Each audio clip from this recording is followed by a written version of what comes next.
लेता। तो गुरु महाराज ने जब विश्नोई पंथ की स्थापना की है, उससे पूर्व में इतने लोगों की संख्या धीरे धीरे बढ़ने लगी। कुछ बुद्धिमान लोग भी आने लगे, कुछ ज्ञानी लोग भी आने लगे, कुछ अभिमानी लोग भी आने लगे। समाज का हर वर्ग वहां पे इकट्ठा होने लगा। भादवा गया, आसोज गया, काती आने की तैयारी है। तब लोगों ने कहा, गुरुजी अब इतने लोग हैं, हमारे लिए कोई एक मार्ग बताओ, कोई राह पकड़ाओ जिस रास्ते को पकड़ करके हम लोग अपने जीवन को सफल बनावें और मुक्ति की प्राप्ति भी करें। तब गुरु महाराज ने दिन निर्धारित किया, कार्तिक बदी 8, और कहा कि इस दिन मैं विश्नोई पंथ की स्थापना करूंगा। सारे लोग दूर दराज से इकट्ठे हुए, कोई बैलगाड़ियों से, कोई ऊंट गाड़ियों से, कोई घोड़े गाड़ियों से। समराथल के चारों ओर आने लगा। बहुत ऊंचा टीबा समराथल, जिसके ऊपर गुरु महाराज विराजे हैं, और उसके नीचे नीचे ऐसे बैलगाड़ियां, ऊंट गाड़ियां सजी हुई है। आप जो है उस दृश्य को एक बार अपने मानसिक रूप से वहां जाकर के अपने आप को उपस्थित करें कि कैसा सुंदर दृश्य रहा होगा। हजारों लोग, और ना कोई टेंट है, ना कोई तंबू है। सब लोग जो है पेड़ पौधों के नीचे, अपनी झाड़ियों के नीचे, और सूर्य उदय के साथ, ना अब ज्यादा गर्मी है ना अब ज्यादा सर्दी, ऐसा जो है अच्छा मौसम भगवान ने चुना है, और लोग इकट्ठे हुए। कार्तिक बदी 8 का सूर्य उदय हुआ, और कार्तिक बदी 8 के सूर्य के साथ में हमारे पुरखों के जीवन में भी एक नया सवेरा हुआ है। नई रश्मियां, नई किरणें उनके जीवन में आकर के पड़ी है। सूर्योदय के साथ में यज्ञ प्रारंभ किया गया। यज्ञ ज्योत प्रज्वलित हुई। यज्ञ की ज्योति के चारों ओर सभी जिज्ञासु, मुमुक्षु भक्तजन बैठे। गुरु महाराज ने यज्ञ को संपन्न किया। यज्ञ संपन्न करने के बाद में ईशान कोण में एक बड़ा सा कलश, बड़ा सा मटका रखा हुआ, जिसमें जल भरा हुआ। कलश का पूजन करना था। गुरु महाराज ने लोगों को कलश का महत्व बताया कि ये कलश इस ब्रह्मांड का प्रतीक है, और इस कलश के अंदर जल भरा हुआ है। ये पृथ्वी भी जो है जल से भरी हुई है, और ये कलश भी जल से भरा हुआ है। लेकिन इस जल को ऊपर जो पृथ्वी है, इसके ऊपर जो जीवन को धारण किया हुआ है, इस जीवन को धारण करने के लिए धर्म की जरूरत होती है। तब हम इस कलश में सभी देवी देवताओं का आह्वान करेंगे, सभी देवीय शक्तियों को निमंत्रित करेंगे, और इस कलश के ऊपर जो है पूजन करने के लिए, हाथ देने के लिए आप भक्तों में से किसी सज्जन व्यक्ति को आगे आने की जरूरत है, जो ये दावा कर सके कि मैं नेमी हूं, मैं धर्मी हूं, और जो गुरु महाराज कहेंगे उस बात का मैं अक्षरशः पालन करूंगा। इतना कोई संयमित पुरुष हो तो वो आगे आए। तब सब लोगों की तरफ से श्री पूलोजी महाराज को अधिकृत किया। कल हमने सुना था कि पूलोजी थोड़े दिनों पहले ही गुरु महाराज के पास आए थे, और आकर के उन्होंने आग्रह किया कि आप वापस घर चलो। गुरु महाराज घर गए नहीं। आज पूलोजी पहाल पे हाथ देने के लिए आगे आए हैं। यहाँ पे जो सारी चीजों का प्रतीक है, वो कहीं न कहीं अपने आप में एक बहुत गहरे अर्थ को लिए हुए हैं। गुरु महाराज जाम्बोजी स्वयं परमपिता परमात्मा है, सन्यास का, साधु का, धर्म का प्रतीक है। और श्री पूलोजी महाराज सदग्रस्त हैं।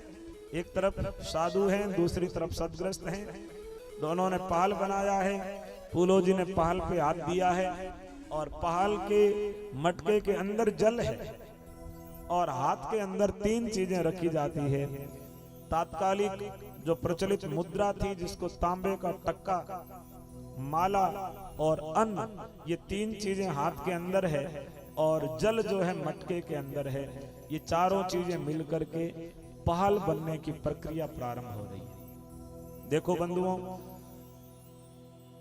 साधु और सदग्रस्त दोनों जब मिलते हैं, दोनों जब एक दूसरे का हाथ मिलाते हैं, तभी जो है धर्म और कर्म दोनों की गाड़ी एक साथ चलती है। जीवन के अंदर केवल भक्ति योग से ही काम नहीं चलता, कर्म योगी लोग भी होने चाहिए।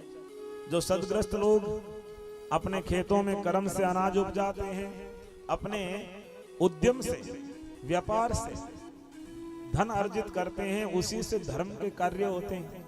लेकिन धर्म की परंपरा के संवाहक लोग भी यदि विरक्त हो जाएंगे, यदि घर बार छोड़ करके पहाड़ों में, जंगलों में, कंदराओं में चले जाएंगे, तब जो है पृथ्वी के ऊपर इस व्यवहार के अंदर धर्म जीवित कैसे रहेगा।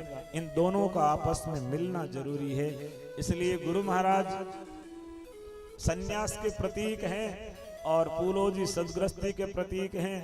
दोनों ने जो है पहाल के ऊपर हाथ दे के पहाल बनाया है और कहा कि हम मिलकर के धर्म की रक्षा करने के लिए एक पहाड़ बनाएंगे, एक सुरक्षा कवच बनाएंगे।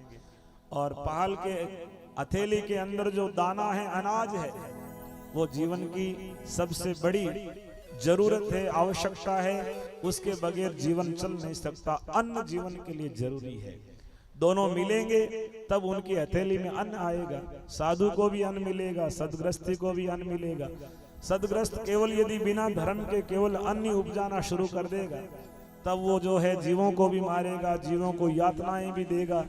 वो धर्म के अनुसार अन्न का उपार्जन करें और धर्म के अनुसार वो धन को इकट्ठा करें, और धर्म, अन्न और धन दोनों आ जाएं, तो उसके बाद में जो है माला,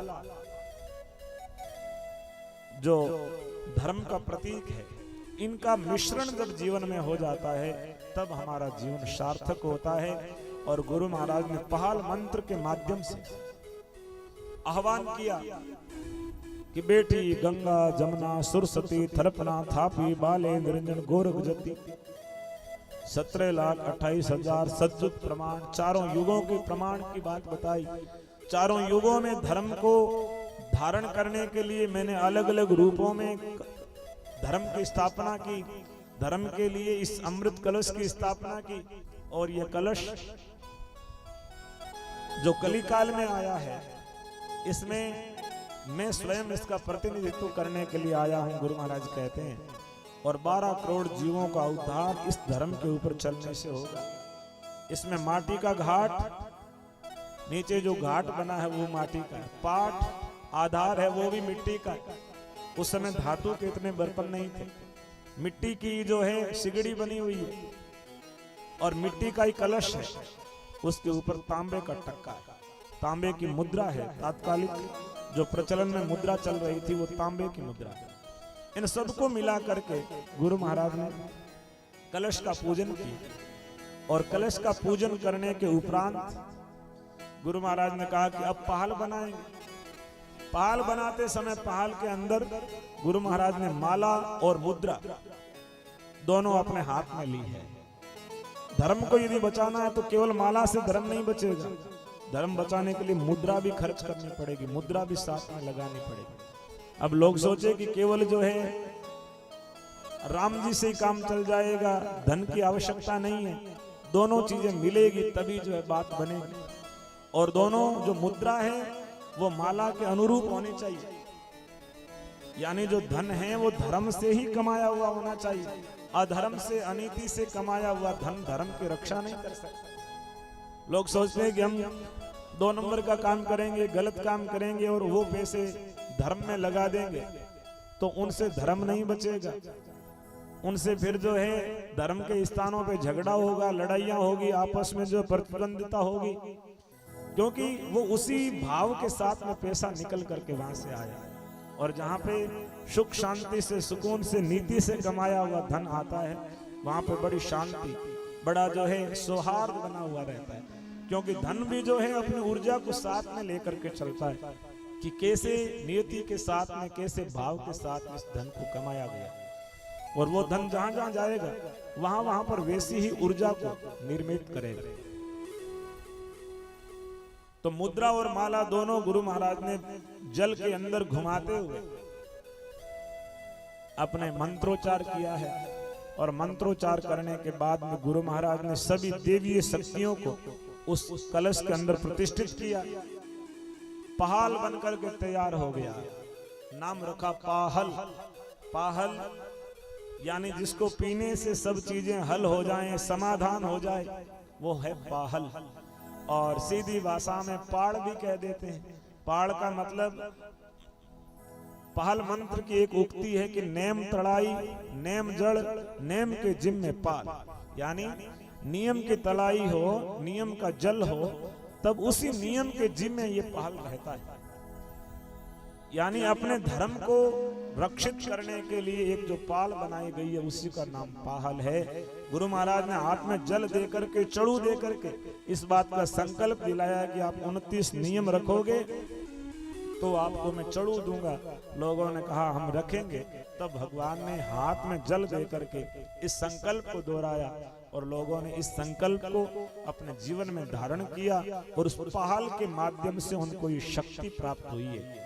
पहाल बहुत ताकतवर है, बहुत शक्ति वाला है, क्योंकि पहाल में मंत्रों की शक्ति होती है। मंत्रों की शक्ति से अभिमंत्रित जो जल है, एक जगह आया कि पहाड़ गति गंगा तणी जेकर जाने को, गंगा जी के जल में कोई जीव नहीं पड़ते, और यदि विशुद्ध अंतःकरण से विधि पूर्वक पहाल बनाया गया है तो वो पहाल भी आप बर्तन में डाल के रख दो, उस पहाल में भी कभी भी जीव पैदा नहीं होते। ये पहाल की शक्ति है।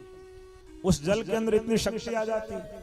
और बहुत सी जगह पहाल का छींटा देने मात्र से सुख शांति सुकून, और जो लोग कहते हैं कि हमारे घर में जो अलाय बलाय है, आदि व्याधि उपाधि है, उन सब का छुटकारा मिल जाता है जब पवित्र अंतःकरण से बनाए हुए पहाल का घर के अंदर छींटा लगाया जाता है। लोग जो है पहाल की गति को छोड़ करके, पहाल के रास्ते को छोड़ करके ऐसे स्थानों पे भटक रहे हैं। जो लोग समय से स्नान नहीं करते, जिनका जीवन स्तर हमारे से बहुत निम्न है, जो पवित्रता का भी ध्यान नहीं रखते हैं, ऐसे लोग भी देवता बन बैठे। और उनके सामने हम लोग जाकर के अपनी शांति की, अपने घर में अमन चैन की, अपने घर में सुख शांति की कामना करते हैं, तो हमारे से ज्यादा नादान, हमारे से ज्यादा नासमझ और कौन हो सकता है। क्योंकि हमने अपने आप को समझा ही नहीं, हमारे पास में क्या चीज है उसको हमने समझा नहीं। गुरु महाराज ने जो पहाल बना करके दिया है, ये पहाल गंगा की तरह श्रेष्ठ है। और पहाल से वही गति होती है जो गंगा से होती है। हमारे जो है सनातन धर्म में अस्थियां जो है गंगा जी में प्रवाहित की जाती है। किसी मृतक व्यक्ति की जब शरीर को जलाया जाता है तो उसमें से कुछ अस्थियां निकाली जाती है, उन अस्थियों को मां गंगा में प्रवाहित किया जाता है। भक्तों ने कहा गुरुजी इधर राजस्थान बीकानेर से गंगा जी बहुत दूर है, उस समय यातायात के इतने साधन भी नहीं थे। महाराज हमारी अस्थियां तो गंगा जी पता नहीं पहुंचती है कि नहीं पहुंचती है, हमारा कल्याण कैसे होगा। गुरु महाराज ने कहा कि ये जो पहाल है, ये जो गति गंगा प्रदान करती है, वो ही गति पहाल का छींटा लगाने से आपको हो जाएगी। आपको गंगा जी जाने की जरूरत नहीं। तो कितनी शक्ति है, कितनी ताकत है पहाल में। पहाल को लेते समय हम लोगों को विचार करना पड़ता है। आज भी पहाल बनता है तब हम लोग आह्वान करते हैं कि 5 करोड़िया के मुखी प्रहलाद जी कलश स्थाप्यो, बी कलश में धर्म हुए सो ई कलश में हुइयो। द्वापर त्रेता कलयुग गुरु महाराज ने कलश स्थापा, उसमें धर्म हुआ हो सो इसमें हुइयो। यानी सारे धर्म को उस पहाल में प्रतिष्ठित करते हैं। लेकिन क्या हम ये विचार करते हैं कि जो चढ़ू, जो पहाड़ हमारे पूर्वजों ने लिया, वही पहाड़ मैं लूंगा, वही संकल्प मैं लूंगा। हम खुद जो है उस संकल्प को नहीं देखते, हम खुद की तरफ नहीं देखते। हम चारों ओर दूसरी सारी चीजें सही चाहिए, लेकिन मेरी क्या जिम्मेदारी है, मेरी क्या ड्यूटी है, मुझे क्या करना चाहिए, इस बात का हम ध्यान नहीं देते। और जब तक हम खुद के बारे में विचार नहीं करेंगे तब तक हमारा चारों ओर का परिवेश सुधरने वाला नहीं। एक गांव में एक मेला लगा हुआ था, तो मेले में बहुत सारे लोग आ रहे थे। एक व्यक्ति बड़ा बिजनेस माइंड का था, तो उसने एक तंबू बनाया बड़ा सा, और उसके बाहर एक बड़ा सा बोर्ड लगाया और लिख दिया रिश्ते ही रिश्ते, यहाँ कुंवारे मर्दों के रिश्ते कराए जाते हैं।